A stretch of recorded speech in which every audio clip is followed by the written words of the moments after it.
Halo, Assalamualaikum. Kembali lagi dengan saya Tukang Paktus. Nah, video kali ini kita akan membahas resum yang ke-18. Kita simak apa aja yang masuk ke resum 18 ya.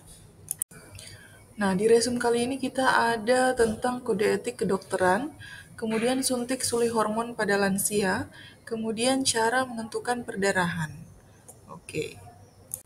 Nah, ini untuk menentukan perdarahannya Kak ya. Kalau misalnya kita lihat itu perdarahannya di pembalut seperti di bagian A ini, itu ukurannya sekitar 30 cc.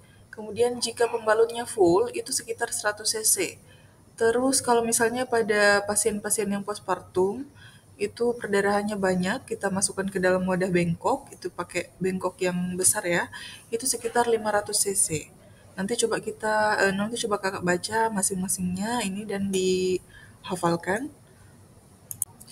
Nah, ini untuk jumlah cairan infus pengganti berdasarkan perkiraan volume kehilangan darah. Kita lihat kalau misalnya tekanan darahnya itu 120, nadinya 80 kali per menit, akralnya hangat. Nah, kemungkinan perdarahannya itu atau kekurangan darahnya itu kurang dari 10% atau sekitar 600 cc ya untuk asumsi berat badan yang 60 kilo. Di sini tidak membutuhkan cairan pengganti infus. Kemudian kalau misalnya tekanan darahnya itu 100 cc, nadinya 100 kali per menit, akralnya pucat, itu volume perdarahan dalam persen yang kurang itu kurang lebih 15%. Perkiraan kehilangan darah itu 900 cc dan jumlah cairan yang masuk itu diperkirakan bisa harus 2000 sampai 3000 cc. Begitupun nanti yang kurang dari 90 tensinya ya. Nanti disesuaikan aja dengan pasiennya. Kemudian untuk terapi sulih hormon, ini biasa diberikan pada menopause atau lansia ya Kak ya. Nah, untuk menopause sendiri, untuk TSH sendiri itu eh, terapi yang diberikan berupa bisa estrogen saja atau bisa ditambahkan dengan progesteron. Diberikan pada wanita mulai premenopause, menopause, dan pasca menopause sebagai pengganti hormon estrogen akibat menurun atau hilangnya fungsi dari ovarium.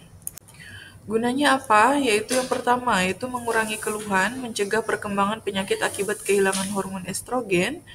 Kemudian ini merupakan suatu usaha untuk mengganti hormon yang ada, keadaan normal untuk mempertahankan kesehatan. Nah, penyakit apa saja yang bisa dicegah atau bisa dikurangi?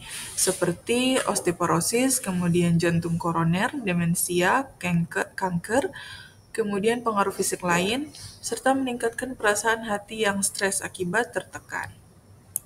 Ini untuk efek-efeknya. Kalau misalnya dia diberikan TSH atau terapi sulih hormon estrogen, itu efeknya bisa terjadi perdarahan atau kanker rahim. Kemudian estrogen progesteron yang diberikan itu bisa mengakibatkan BB meningkat, kemudian keringat berlebihan, keputihan, dan gatal-gatal. Terus kalau misalnya diberikan estrogen sama androgen, itu mengakibatkan libido, kemudian seksualitasnya meningkat, nyeri payudara, sama hirsutisme.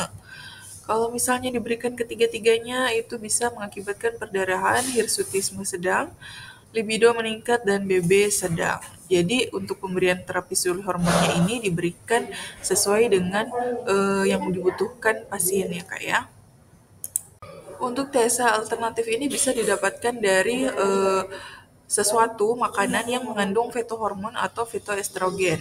Entah itu dari kedelai bisa, kemudian dari produk olahan, tempe, tahu, kacang polong, bawang putih, sayur-sayuran ya. Kemudian yang mengandung isoflavon dan flavonoid yang merupakan antioksidan alami. Nah, untuk kacang-kacangan sendiri di sini itu mengandung fitoestrogen, itu sebagai pencegahan kanker pada masa menopause. Tetapi semua ini juga masih diperlukan untuk penelitian ya.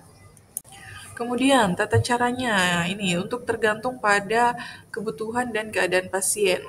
Kemudian ERT ini sama dengan TSH ya Kak ya. Disarankan untuk wanita yang histerektomi yang punya uterus yang dikhawatirkan CA endometrium sehingga harus teratur tanpa berhenti dengan dosis yang tepat. Kemudian estrogen progesteron ini diberikan terus-menerus dan ditambah 10 sampai 14 hari setiap bulan. Nah, ini diberikan secara terus-menerus ya. Pokoknya semua itu diberikan sesuai dengan jumlah kebutuhan dari pasien itu sendiri atau lansia itu sendiri. Untuk kode etik dokter, di sini ada 4 yang sesuai dengan eh, di undang-undang kode etiknya. Itu ada kewajiban umum, kewajiban dokter terhadap pasien, kewajiban dokter terhadap teman sejawat, kewajiban dokter terhadap diri sendiri. Nah, ini untuk kode etiknya ya, Kak ya. Jadi masing-masing kode etik itu ada kewajiban umum, kewajiban terhadap pasien, kewajiban terhadap teman sejawat, dan diri sendiri. Nanti coba dibaca pasal-pasalnya terus dipahami ya. Oke Kak, saya kira materi untuk Resum 18 cukup sampai di sini ya. Semoga materinya bisa dipahami dan semoga bermanfaat bagi kita semua. Oke, sampai jumpa di resum-resum selanjutnya. Assalamualaikum.